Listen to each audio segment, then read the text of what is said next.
তখন আমি কিশোর, বয়স 13 পার হয়নি। তবে ওসব কিছু না বুঝলেও হাতের কাজ ঠিকই বুঝতাম। আমার এখনো মনে আছে আমি মহাখালী নিউ ওভার ব্রিজের নিচে থেকে প্রথম বই কিনেছিলাম যখন ষষ্ঠ শ্রেণীতে পড়ি। 20 টাকা দিয়ে খুব কষ্ট করে বহুবার কিনতে গিয়েও ফিরে এসেছিলাম। তারপর যখন দেখলাম ফুটপাতের দোকানে ভিড় কম তখন চুপি চুপি দোকানদারকে বলেছিলাম আমার একটা ওই বই লাগবে। দোকানদার আমাকে ঝাড়ি দিতেও পারে এই ভয়ে ছিলাম। কিন্তু না, দোকানি তার ব্যবসায়িক ভঙ্গিতেই আমার দিকে তাকিয়ে একটা বই পেপারে মুড়িয়ে আমাকে বলল, 20 টাকা দাম। আমি কোনোমতে টাকা দিয়ে বই নিয়ে দৌড়। তারপরেও অনেক বই কিনেছি, কিন্তু আমি গল্পেরগুলো কিনতাম না। ছোট স্টিকার কিনতাম, প্রত্যেক পিস 3 টাকা করে। গল্পের ছবি ঝাপসা থাকায় আর বয়স কম থাকায় পড়ার প্রতি হয়তো আগ্রহ কম ছিল, তাই কিনতাম না। ছবির সব বই একত্র করে সামনে রেখে তারপর হাতের কাজ করতাম। মাঝে মধ্যে ব্যথাও হয়ে যেত।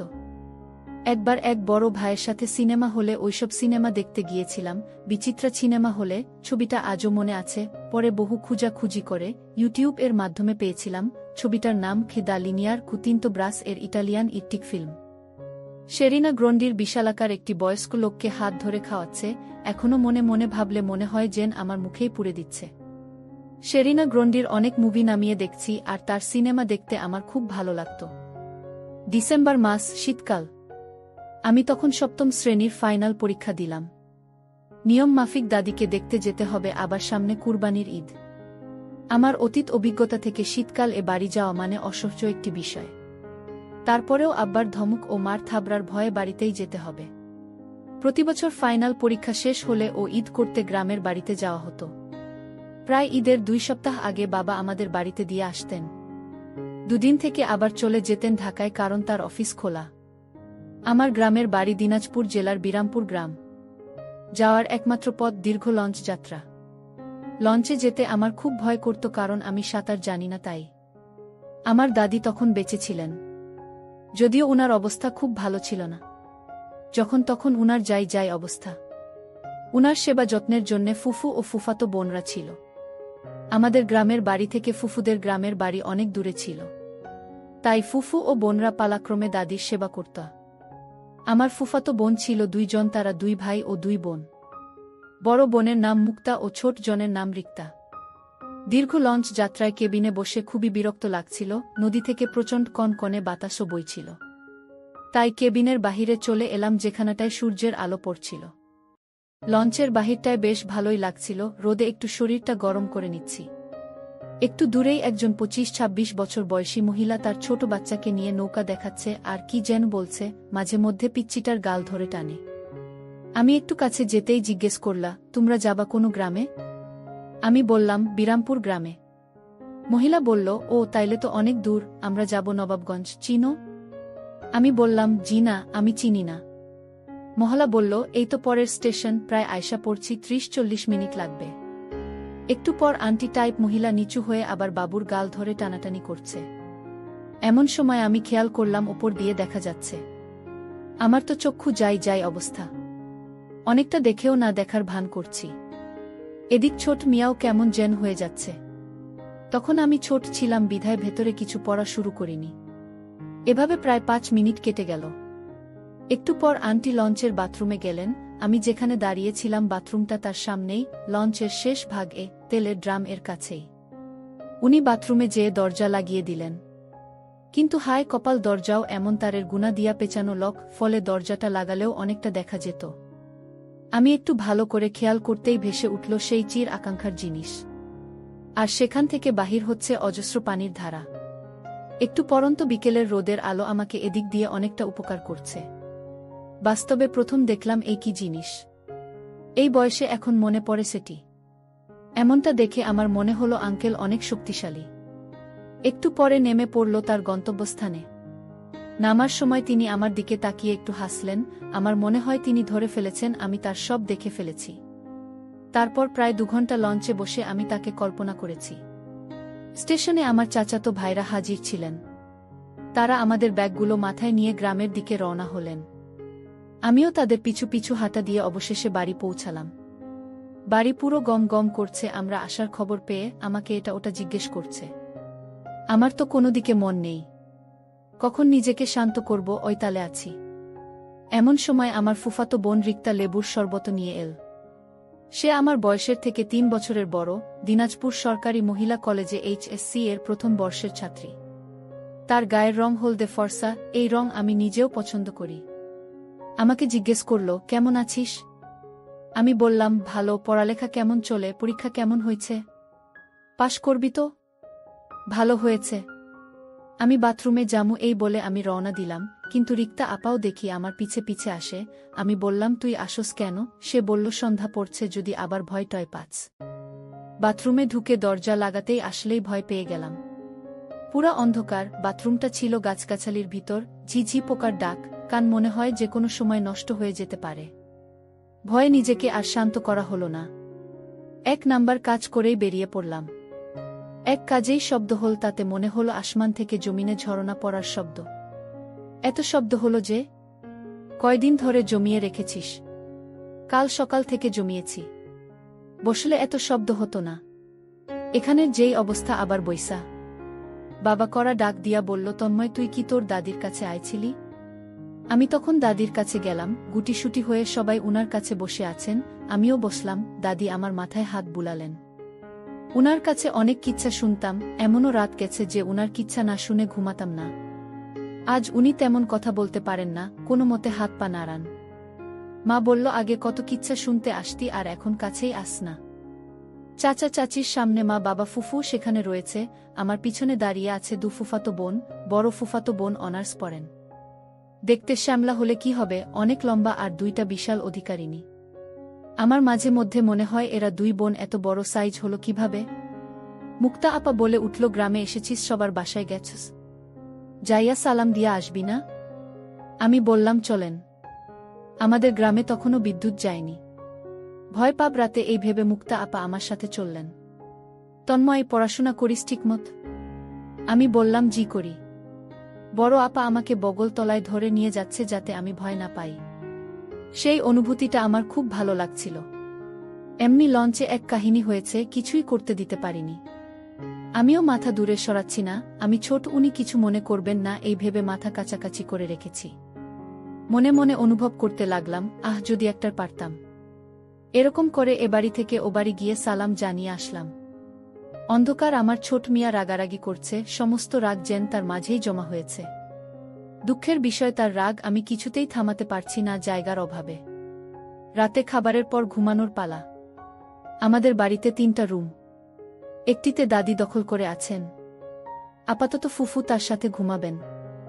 উনি আসতেন না, আমরা এসেছি বিধায় উনি এসেছেন। আরেকটি রুমে আব্বা, মা ও 2 ছোট ভাই ঘুমাবেন। মা আমাকে বললেন, তুই মুক্তা রিক্তার সাথে ঘুমা। শীতের রাত, ভালো করে মাফলার দিয়ে কান জড়িয়ে নিবি আর লেপ মুড়ু দিয়ে ঘুমাবি।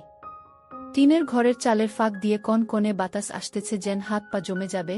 এই জন্যেই আমি গ্রামে আসতে চাই না। রিক্তা জিজ্ঞেস করল, লুঙ্গি পরবি না? আমি বললাম, না। প্যান্ট পরে কি ঘুমাইতে পারবি? গরম লাগব না? নাহ, লাগব না, এমনি যে ঠান্ডা পড়েছে। তোর 1 নাম্বার কাজ সেরেছিস? নাহ। রাতে ধরলে তোরে এই শীতের মধ্যে কে নিয়া যাইব? যা, সেরে আয়। একলা যাইতে ভয় করে, তুই আয়, সাথে দাঁড়া, হারিকেনটা বাড়ায়া লই। সে আমার হাত ধরে হাতে হারিকেন নিয়া গেল। কিরে, তোরে না বললাম দাঁড়ায় হিব না? প্যান্ট পরছি, বইতে সমস্যা হয়। একটু হেসে রিক্তা আমার কাছে হারিকেন রেখে প্রায় 5 গজ দূরে গিয়ে রিক্তাও বসে পড়েছে। বাথরুম ঘর দূরে হওয়াতে ঘরের কাছেই ছিলাম। আমি বাঁকা চোখে দেখতে থাকলাম। আজকে আমার কি হয়েছে বুঝতে পারছি না। কপালে কি আজকে এইসব জিনিসই ছিল?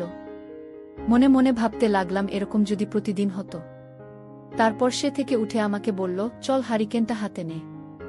লেপের নিচে আমরা 3 জন। আমি মাঝখানে শুয়ে আছি, আমার দুপাশে মুক্তা রিক্তা। অনেকটা আরাম লাগছে তাদের তাপে। আমি কল্পনা করছি সেই আন্টির কথা। অবন্ধকারে ভয়ে কোনোভাবেই আমার ঘুম আসছে না, একবার এই দিক হয়ে আরেকবার ওই দিক। একটু পর মাথায় একটা দুষ্টু বুদ্ধি এলো, আমার দুপাশেই শুয়ে আছে 2 জন। এরা তো ঘুমিয়ে পড়েছে, আস্তে আস্তে ধরলে টের পাবে না। কিন্তু ধরব কাকে? মুক্তা আপাকে ধরলে মায়ের খাওয়া লাগতে পারে। আর রিক্তাকে তো আমি তুই তুই করে ডাকি, সুতরাং ওকে ধরা ভালো। মনে মনে বেশ ভয়ও হচ্ছিল, যদি টের পায় তাহলে কি হবে। তবুও মনে সাহস নিয়ে ধরলাম। প্রথমে ভেবেছিলাম রিক্তা ঘুমে, কিন্তু একটু পর বুঝতে পারলাম আসলে সে ঘুমে ছিল না, ঘুমের ভান করেছিল। রিক্তার সম্মতি পেয়ে আমারও অনেক আনন্দ হয়েছিল, কিন্তু অনেক ভয় হচ্ছিল মুক্তা আপা যদি বুঝতে পারে তাহলে আমাদের সমস্যা হবে। মুক্তা আপা মাকে সবকিছু বলেও দিতে পারে। আসলে সুখের মুহূর্ত বেশিক্ষণ থাকে না, একসময় কখন ঘুমিয়ে পড়েছি টের পাইনি। চোখ মেলে দেখি সকাল হয়ে গেছে। প্রচণ্ড শীতে ঘুম থেকে উঠতে ইচ্ছে করছে না। এদিকে রাতে অনেক পরিশ্রম করেছি, কিভাবে রিক্তার দিকে তাকাব ওই লজ্জাতেই মরে যাচ্ছি। সকাল 10টায় মায়ের ঝাড়িতে বিছানা ছাড়তে হলো। এর মধ্যে রিক্তাও কয়েকবার আসা যাওয়া করেছে। আমি দেখেও না দেখার ভান করেছি। ঘুম থেকে উঠে দাঁত ব্রাশ করে খেতে বসেছি। রিক্তা খাবার বেড়ে দিচ্ছে। আমার পাশের বাসার ভাবিও এসেছেন, উনি মা ও ফুফুর সাথে কথা বলছেন। উনার স্বামী মালয়েশিয়া গেছে 2008 সালে, এখনও দেশে ফিরেনি। যাওয়ার সময় আমাদের বাসা হয়ে গিয়েছিলেন। আমরা থাকি মহাখালীতে। এয়ারপোর্ট মহাখালীতে থেকে কাছে, তাই উনি আমাদের বাসায় উঠেছিলেন।